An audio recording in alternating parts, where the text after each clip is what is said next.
Ens trobam en el monestir de les Benedictines, a Manacor, i hem quedat amb en Tomeu Adrover. Tomeu Adrover, que ens coneixem d'una taula rodona.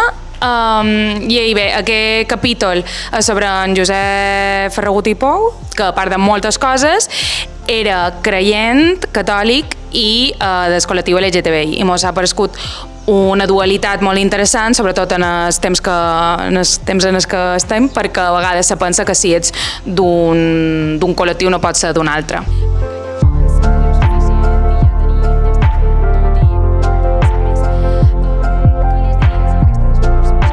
Jo crec que a nivell general estem en una època com a de retrocés en molts aspectes, no només el del nostre col·lectiu, sinó també a nivell democràtic, a nivell d'implicació social, a nivell de justícia, i per tant jo crec que sí que hi ha motius per mantenir totes aquestes reivindicacions. El manco d'estar atents i de no relaxar-nos, perquè veiem que els drets que hem anat adquirint a força de molta lluita, per exemple, el tema de les dones també, que ara hi ha tot això, que són unes feminazis i tal. No, anem alerta, que venim de mils d'anys d'homofòbia, de mils d'anys de masclisme, de mils d'anys de patriarcalisme, i si no anem alerta, tot el que hem aconseguit, amb molt d'esforç, amb molta lluita, ara se'n pot anar a la merda. Per tant, la lluita s'ha de mantenir, que haurà d'anar canviant i s'haurà d'anar... Sí, però perquè crec que nosaltres podem ser com un referent de les llibertats, de dir, mireu, nosaltres hem aconseguit un cert nivell de reconeixement gràcies a que nosaltres no ens ha regalat ningú, que nosaltres ho hem anat aconseguint. Igualment, les persones que ara poden estar en situació de marginalitat, d'oscurantisme, també pot ser un motiu d'esperança de dir, ostres, però si ells ho van aconseguir, nosaltres també. O, per exemple, igual les dones. Jo crec que les nostres reivindicacions sempre són transversals. És a dir, no m'imagino una persona LGTBI en consciència que no sigui, per exemple, tolerant o promotor de la diversitat cultural també.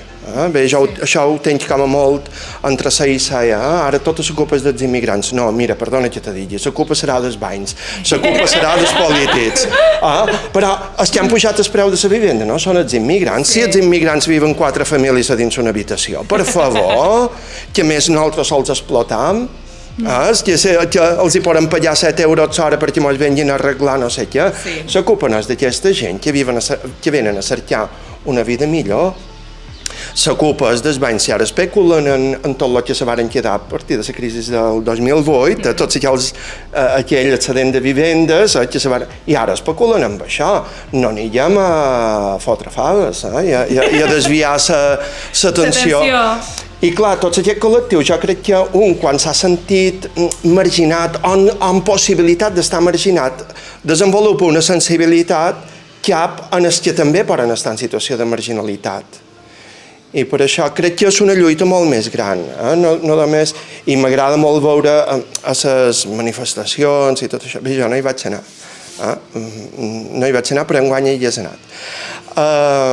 I bé, i després també de veure l'ultradreta, que diuen que s'unin matrimonis amb homes i dones, que no admeten el canvi de gènere. Jo això no ho puc entendre. És a dir, jo, clar, ho explico molt, de dir, mireu si som lliures les persones, que inclús podem canviar qui som, podem triar qui volem ser. Això és una llibertat enorme, no? I això que ho vegin com un... No, la biologia determina... Que no. El que ho determinen altres són com a més ànima més que cos. Vull dir, som més consciència més que cos. I poder-ho decidir. I clar, jo crec que ara aquestes persones ho estan passant molt malament. Fins fa pocs anys, la gran majoria, això era el que jo entenia, eren prostitutes. Gent molt marginal. I ara que els comenci a veure, un metge que dius, ai, deu ser, no deu ser, que també aquesta incògnita m'agrada molt, de dir, ai, que bé, mira, encara m'he plagiat això intentant classificar, deu ser home o deu ser dona, i dic, no, deu ser m'és igual, la que sigui, m'és igual, és bona persona, és una persona que intenta fer un món millor, fantàstic, meravellós. Tant de bo més professors com tu, Ida. Perquè justament estàs en un moment crucial en el desenvolupament de les persones i que se trobin amb persones com tu a l'aula me pareix molt, molt important. No només per qui ets, sinó per el discurs que tens. Bueno, supos que sí, però bé, jo també com a professor he passat per moltes etapes. En el principi de tenir la meva vida superoculta per por que els al·lots s'enriguessin de jo aquelles inseguretats o diguessin o me posassin qualque mal nom per darrere o això. I així com he anat agafant confiança, també he anat dient bé, que punyetes. És vera que és la meva vida privada, tampoc a dins la feina, no hi ha per què, si no tinc ganes d'ir a gelar, no. Però sí que sempre intent que si hi ha qualcú diferent per lo que sigui, que se senti principalment, o que vegi que la diferència és benvinguda.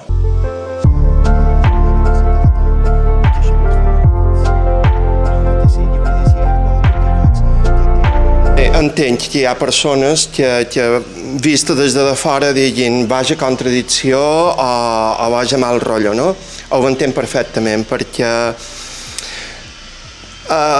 l'Iglesi, després de més de 2.000 anys d'història, ha acumulat, bé, és una institució, una maquinària enorme, no? I dins d'aquesta maquinària enorme que ha passat per molts moments de la història, no sempre ho ha fet bé. I es veu que hi ha uns discursos terrorífics. I jo, a l'Iglesi institució, no hi dedicaré temps en defensar. Ara bé, jo, per sort, crec, per jo, sempre m'he trobat amb persones, per exemple, les meves padrines, que tenien una espiritualitat super oberta, super quotidiana, i era com a respirar, era una cosa més a dins el dia a dia. Després bé, jo venc d'una família creiem, però que nostres, que sempre, jo me'n recordo el meu padrí que deia, no és vera que Déu castigui, Déu és tan bo que no castigui. Jo deia, ostres, el meu padrí, no? Que ara tindria 100 i bastant d'anys. I clar, jo durant molt d'any de la meva vida me pegava que era passotades contra l'Iglesi, és a dir, m'enfadava amb l'Iglesi perquè això, altre i tal. Ara és que ja no, dic, jo he d'anar a perdre temps amb unes persones, amb unes institucions, amb una maquinària que per això queden molt en fora i que és vera que aquesta Iglesi m'ha transmès això a fer, que per això és una de les coses més valuoses. Però també és vera que, i aquesta Iglesi també m'ha transmès la meva capacitat de crítica i la meva capacitat de lluita, atenció. Però bé, jo he sabut veure més enllà. És a dir, jo aquests discursos que fan qualcuns i tal, jo dic que bé, molt d'aquests pareixen drag queen barroques, quan els veus amb aquelles sabatetes i aquelles formes i aquell bolsito sense fum i tot això, és que, bueno, i aquell sagrat cos que de vegades dius, aquell sagrat cos, que només els hi falta les ungletes pintades, o aquells crits tan atlètics, i dius, bé, aquí darrere, però bé, ja he après a riure-me'n d'això. Clar, jo he vist molt més enllà, que és el que m'han transmès, que és una espiritualitat. Per cert, la paraula espiritualitat és femenina, no és masculina, l'espiritualitat, que és això, viure en profunditat les coses. I viure en profunditat les coses, això me fan, per exemple, viure en profunditat les notícies que veig, o els discursos polítics que veig, de dir, mira, quina lectura hi deu haver darrere. Clar, jo també he tingut sort que m'he anat intentant fer xarxa o fer comunitat amb gent que no va de benitures i que no va de totes aquestes coses, sinó gent que intenta viure una fe amb autenticitat, que és seguir a Jesús, que Jesús per això és un Déu, és a dir, d'una lluita, d'un canvi radical de tot, d'una visió d'estar en el costat des que en aquell temps ningú hi estava i això, no? Clar, i jo m'he fet, per exemple, en les monges benedictines, i per això són les meves líders espirituals, vull dir, les que m'han anat acompanyant i això.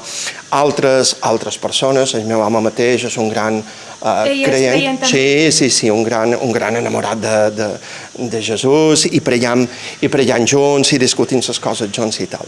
Per tant, incompatibilitat, no. Que m'he sentit marginat a dins l'Iglésia? A dins l'Iglésia institucional pot ser sí.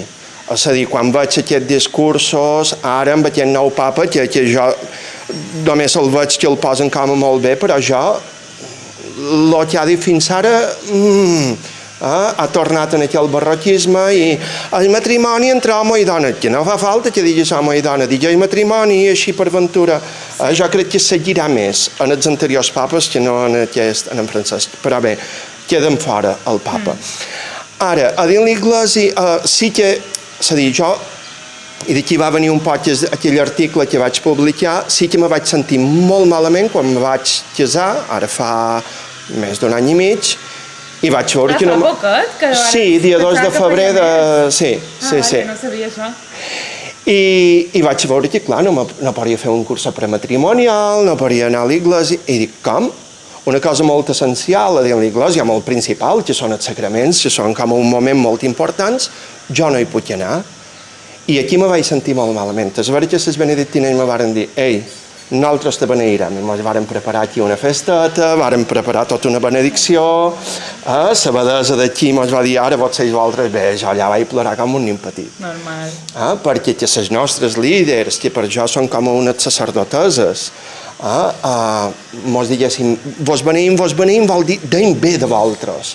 I també quan vàrem anar al monestir de Sant Benet, allà ens havien preparat una festa, les monges majors, quina família més agradable que sou, i vàrem anar amb el nostre fill, i això. Clar, després, altre tipus de marginalitat no ho he tingut. Sí que és vera que jo durant anys vaig ser professor de religió de l'escola pública. I allà vaig notar més marginalitat, o més cert rebuig per ser cristià. Jo crec que sempre m'ha costat menys sortir de l'armari com a gay, perquè està públic i això i tal, que no com a cristià.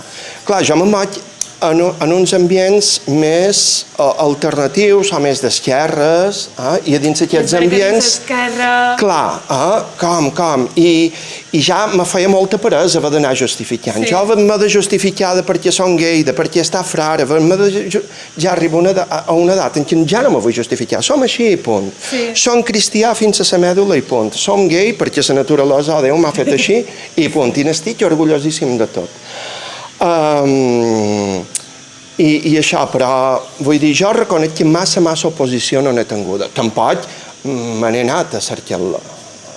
Però vaja, que l'Iglésia l'han de canviar, i que l'han de canviar des de la base, l'han de canviar des de la base. Per exemple, que les dones han d'anar tenint un paper predominant dins l'Iglésia, per suposat, però és que això és obvi, i no se m'entén de cap de les maneres aquest silenciament de les dones. Això és un poc el que dius, la diferència entre institució i religió com a tal, no? Exacte. Però igual que se podien casar els capellans, és que si tu vas a qualsevol parròquia a la sortida de l'Iglésia, en aquelles donetes, en aquells homonets majors que ara surten i els dius, trebau que els capellans podrien casar? La grandíssima majoria te diria, doncs clar que sí. Vos agradaria que aquella monja o aquella dona que sempre llegeix fos capellà? Diria, potser en el principi me resultaria estrany, però després sí. Crec que una Iglésia femenina seria molt més guai. Hombre. I tot això els pot resultar com a molt cridaner de dir, perquè és vera que ja són poquets. Però ja t'he dit, mira, a dins l'Iglésia hi ha molta més diversitat de vegades que dins un mateix partit polític. És a dir, dins una Iglésia jo puc estar amb qualcú de més ultra i de dir, molt bé, però mira, mos anirem respectant perquè el nostre centre és Jesús. Tu ho interpretes d'una manera que per jo no és vàlida, i jo ho interpret d'una manera queer, que ara hi ha molta aquesta interpretació, trans tot, i estem allà mateix. I aquesta diversitat, bé, igual que dins l'Església hi ha diversitat perquè n'hi ha dins la societat. Clar, és un reflex de la societat. Sí. No poden jutjar en els ulls del segle XXI a qualcú que va viure els temps de l'imperi romà a Palestina o un lloc allà. No? I clar, Jesús era fill del seu temps i per tant no era fill del nostre temps, però sí que és una figura tan gran que en el nostre temps pot tenir un ressò i pot ser reinterpretat. De fet, actualment coneixem més a Jesús que els seus propis seguidors, perquè els seus propis seguidors se quedaven només en el que veien del dia a dia i nosaltres ara en agafat perspectiva. Això és igual que un bosc, el pots conèixer molt més quan t'allunyes a damunt una muntanya i veus el conjunt del bosc, que ja fan més perspectiva. Quan dic que una interpretació queer de Jesús i del seu missatge, me refereix que Jesús era un transgressor, una punta de llança de tot. I això està claríssim. I clar, és vera que Jesús era un home, però tenia una part femenina molt desenvolupada, aquella sensibilitat. No se va casar, que sapiguem. Ojo, no vull dir que Jesús fos gay, sinó queer, és a dir, molt més enllà del gènere masculí. I per això tots, tant homes com dones, com persones que no s'identifiquen ni amb home ni amb dones, s'hi poden sentir identificats, perquè l'important és l'esperit, l'espiritualitat, l'interior, la consciència, no lo físic, lo genital, lo tangible. I clar, de fet, el que mos queda d'una persona sempre són les seves paraules, la seva consciència, les seves obres, l'ànima i el seu esperit. I clar, és un esperit molt potent, el de Jesús. És un esperit potentíssim. Jo vull dir, bé, estic enamorat d'aquest esperit, perquè això ja me fa que no m'adonyi, que digui, pues ara cap aquí, ara cap aquí, ara a protestar contra vots, pues ara a protestar contra vots, que se diuen molt catòlics o la que sigui. No, mira, vosaltres de catòlic no en teniu res. Utilitzeu la religió per fer política. I nosaltres no utilitzeu el nostre nom per fer política. No, jo estic sap molt de greu, bé, això si ho veu detallat bé, no? Però no. I els joves varen passar de PP a Ciudadanos, i de Ciudadanos a Vots. I això és molt perillós. Estem en un moment de joves molt perillós. I dic, però com? Tots els joves havien de ser uns revolucionaris i en els 40 anys ja un se comença a tal. I ara, jo, en prop de 50 anys, he de fer l'esforç per seguir mantenint la vigilància. Déu és el més enllà de tot. Sense límits, i és com, bé, el que li volen dir, potser tu li dius la vida, un altre li dirà l'energia, jo li puc dir Déu, un altre li dirà l'infinit, vull dir, però bé, estem xerrant més o manco de lo mateix. I clar, bé, si ho veiéssim de xerrar en el nostre llenguatge, és vera, ni home ni dona. Ara bé, a jo, personalment, m'agrada més tractar-lo d'una mamà que d'un papà. Potser perquè la figura paterna que jo vaig tenir era més absent, i clar, dir-li adéu pare ho relaciona, però de dir ai, momareta. De fet, a la Bíblia hi ha en hebreu se diu que Déu té és rahamim, és a dir, que té entranyes de mare, aquesta entranya d'allà que apareix. I dic, ostres, sí que mos amamanta, i que mos cuida, i que és com una mare que mai mos jutja. Jo estic com que nostra, ma mare, amb 83 anys, mai m'ha jutjat, sempre li hem fet tot bé, és amor pur, bé. I dic, m'agrada molt més pensar que Déu és com aquesta mamaita, no? Un papaito. Jesús li deia papà, Abba, papaito, però mamaita, o si li vols dir, el que sigui, com el nomenem és lo de menys, és aquest intentaró viure, no? Sí.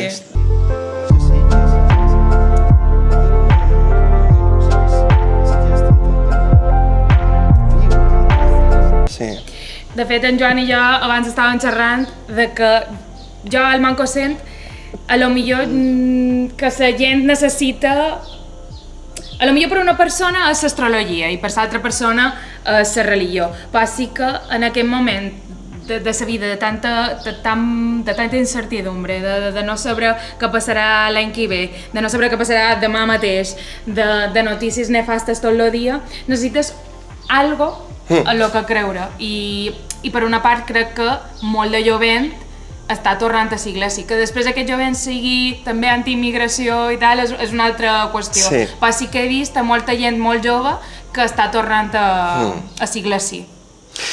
Mira, és que viure d'esquena a l'interior és estar abocats en el capitalisme. Vull dir... Quina frase! Sí, perquè... Has de titular literalment. L'interior és... Pensa el que estàs fent, el que deia Simone de Beauvoir, Hannah Arendt, que deia, pensa el que estàs fent. I jo crec que ara tot ens convida a no pensar, consumir, a seguir lemes, a seguir propostes, a anar desbocat, a voler de cada vegada més, i no te conformes en res, tots sense límits, a créixer, tal, i vull, i tal. I clar, quan t'atures, que això és l'espiritualitat, això és la pregària, aturar i dir, a veure, anem a pensar un poquet. Des de dins te surt una espiritualitat. Això és comú a totes les cultures i a totes les èpoques. El més antic de la humanitat és l'espiritualitat, la religió, de tot s'acaba aquí o hi ha una altra cosa que ens envolta molt més. Sí. No? I crec que hi ha una tornada a tot això perquè, mira, als temps de la pandèmia, per exemple, que tots vàrem quedar confinats, què és el que ens va salvar de no tornar locos? No ho sé. La música, l'art, la poesia, que els llibres de poesia que no llegíem de res estàvem tan avorrits a dir, ens varen aturar i varen dir, oh, poesia, la comunicació de tu a tu, prendre un cafetet amb qualcú era el més gran que desitjàvem, posem-nos l'educació física i la religió. Qui més qui manco, quan veiem tant de morts, ensenyàvem una espeumeta, fèiem un alteret, a qui fos o com fos. I dius, en els moments de crisi, el que funciona és tot allò que a dins l'ensenyança pareix que està arraconat. Educació física, una Maria. Art, una Maria. Literatura, no, tal. La música, la religió, no, això, una Maria. No, això és el que ens ha salvat de no tornar locos. Mentre els científics anaven fent la seva feina i els tècnics anaven fent la seva feina. Això per suposat, en tota l'admiració del món. Clar, ara hi torna a haver, ja des de fa bastant d'anys, ioga, altres espiritualitats, que molt bé, però és curiós, amics meus que abans feien molt de ioga i això me diuen, és que me sent buit. I clar, perquè no te pots autorreferenciar, mirar una espiritualitat de només mira't a tu. El sentit de la vida, sentit sempre vol dir direcció i es cap a una altra. El sentit de la vida es cap a una altra o cap a una altra, amb majúscules. Quan trobam més sentit? Quan t'entrelles, quan te dones, quan t'estimes, quan beses, quan reps. Clar, quan estàs en comunitat. I quan estàs en comunitat en tot el cosmos. En tot el cosmos. És que mos pareix que mos hem de menjar el món, però si no anem vius és el món que mos mengen altres. Aquesta bona només diu factors, tot el temps. De fa, és un no saber. És a dir, jo puc saber que 4 és el resultat de 2 més 2. Molt bé, en la raó, però és que hi ha tantes coses que se mos escapen a la raó. Per què m'enamor d'aquesta persona i per què mos hem trobat amb aquesta persona? Què és la vida, què és la mort? Tot això són misteris tan grans i la fe és un poc això, obrir-se sense saber. És a dir, que és vera que s'ha de raonar. Perquè una fe que no s'arraona és un fonamentalisme, és horrorós. Pensar cegament en una cosa, no. Ara bé, la fe és raonable, però no és una cosa de la raó, és com a més un instint, un impuls, és un dir, una sintonia. Per exemple, l'Evangeli, que és curiosa, mireu que l'Església ha estat quebrona en molt d'aspectes i en molt moment de la vida, que allà hi ha hagut ves Borges i tot allò i tal. Mai s'han atrevit a canviar l'Evangeli. Això que en Joan deia que, ostres, però l'Evangeli és molt social i molt socialista, i jo m'atreviria a dir comunista i anarquista i rompedor de fronteres de tot. Mai s'han atrevit a cremar-lo. Per qualque cosa deu ser. I jo és això de dir, ostres, hi ha com una sintonia amb això que deia Jesús, quan en aquella pecadora li diu, ja no te condemn, que punyetes, si tu ets víctima de tots aquests que s'han colgat en tu, que t'he d'anar a colgar, i els hi diuen aquells que la volien apedrejar, si vosaltres esteu lliures de pecat, tireu la primera pedra. Això és, bé, jo se me posa la pell de gallina, no? Quan... I dius, val, és que la fe no és una cosa de n'estic segur o no n'estic segur. Jo tinc 50.000 dubtes, però 50.000 dubtes a dins l'univers la ciència està plena de dubtes i la ciència està plena de confiances. I això és un poc la fe. No? I clar, és aquesta obertura. Jo el que no m'agrada és la gent tancada, perquè l'aigua és tancada se podreix. És obert. L'aigua és tancada se podreix i s'ha obert a rebre aigua fresca. Jo m'ha anat bé l'Evangeli, a un altre li anirà bé en Marx, a un altre li anirà bé en Confuci, a un altre li anirà bé pot superbé, però... Potser de més petits no volem saber 100% qualque cosa, però a mi me genera ara confiança i estic tranquil·la en no saber. Clar, és no saber i deixar-se sorprendre també. Jo, per exemple, un gran tema és la mort, que hi ha després. És a dir, aquí, que sempre t'estimaré, sempre, però no sempre, no, però ja és aquesta paraula, la paraula sempre. Diu, l'eternitat, la mort. La meva mort no me fa por, la mort dels altres me fa por, la de ma mareta, la del meu home, la del meu fill. I dius, ostres, hi ha d'haver qualque cosa. No ho sé, i no sé què és. Bé, i deia, estic obert. Quan m'hagi mort segurament ja ni m'importarà la resposta. Però ara vull confiar en que hi haurà qualque cosa que continuï. Un pot ser fet de papallona, és a dir, que el que aquí faci de qualque cosa perdurarà, que un dia mos trobarem de qualque altra manera, no ho sé, però vull pensar així, perquè és que si no, viu feliç i viu content i enllatat i fuma porros cada dia, no? I no pensis en això demà. I jo crec que són persones d'eternitat, no? Són persones d'eternitat. No te canses de ser tan icònic? Ai, no, és que vosaltres m'ho inspirau. La creu i l'espasa. Vull dir, es poder polític, civil i es poder religiós. I això ja des de l'imperi romà. Mira, el cristianisme sempre ha estat cosa de marginalitat, de grups petits, de les fronteres, de l'ocult. De fet, els primers seguidors de Jesús estaven marginadíssims, havien d'anar ocults. Jo, quan se diu que a l'església queda poca gent, dic, bé, però vull dir, tampoc passa res, perquè poca gent podrem dialogar i podrem fer xarxa. El que més me preocupa no són els ateus. Crec que actualment ja no n'hi ha d'ateus, perquè per arribar a ser ateu has de tenir molt d'arguments i has hagut de pensar molt. Tots els meus respectes. A jo el que no m'agrada és aquest passotisme de no crec, perquè no ho sé. Conyo, planteja-t'ho, perquè... I sí, clar, sortir de l'armari com a cristià precisament per tot això, perquè duim tant de segles a damunt de càrrega nefasta d'aquesta institució que això és el que ven més. Quan un ha comprat no sé què quanta l'església i no sé quantos, això és el que ven. El que no ven, i hauria de sortir en els diaris, és aquelles mongetes que tenen 90 anys i encara se'n van a veure els malalts de no sé què, no sé quantos.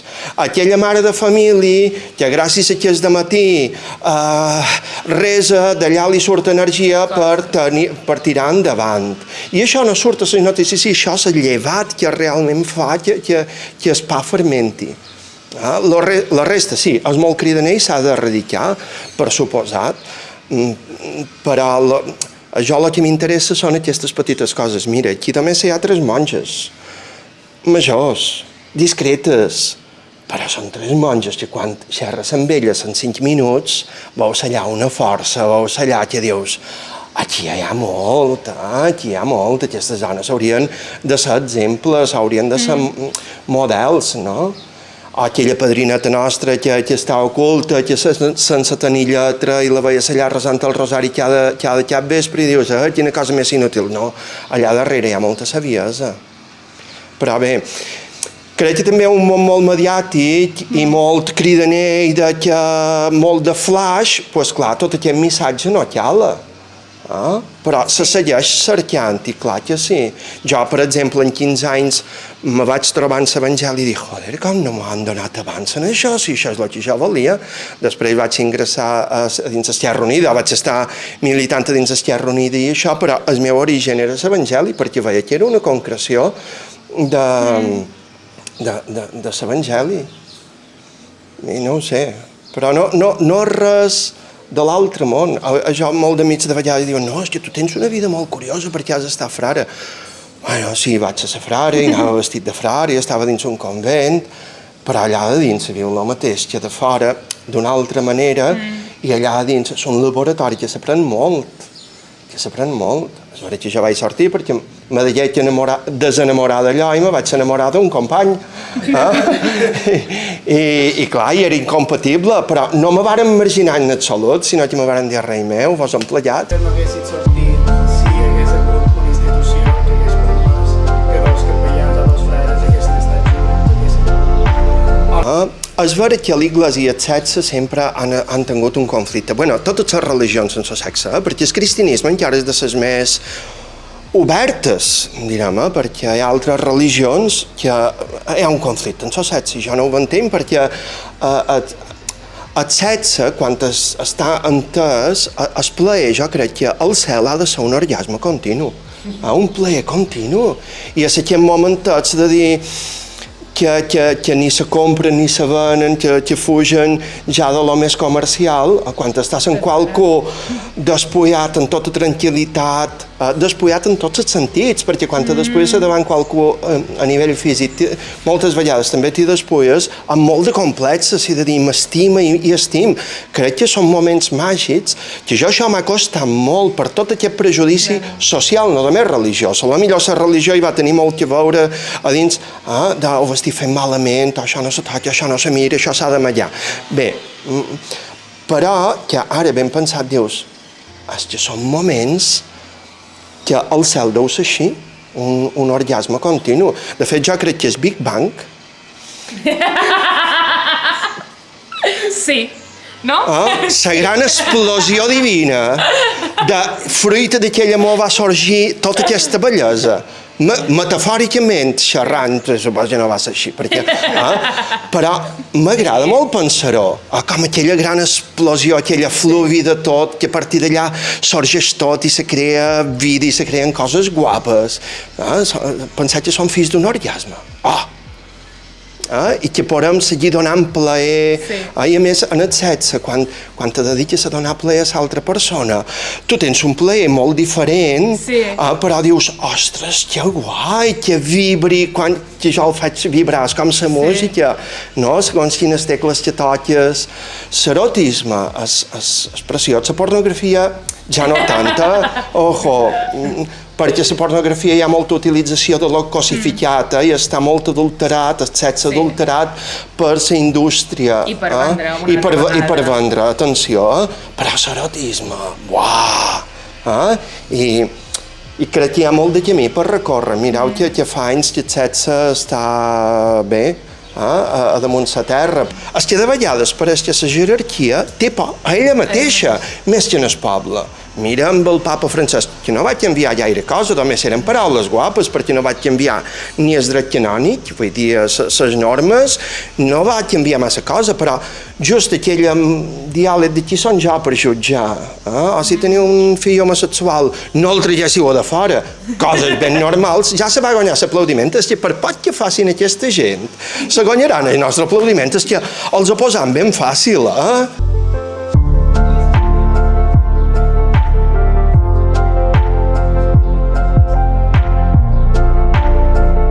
Amb el bisbe, l'obra cultural balear, sí, perquè en Taltabull sí que això, bé, crec que ho va tingut, que De vegades s'ha dit que gent que s'hi ha acostat a la comunió l'ha increpat perquè no xerrava en castellà o això.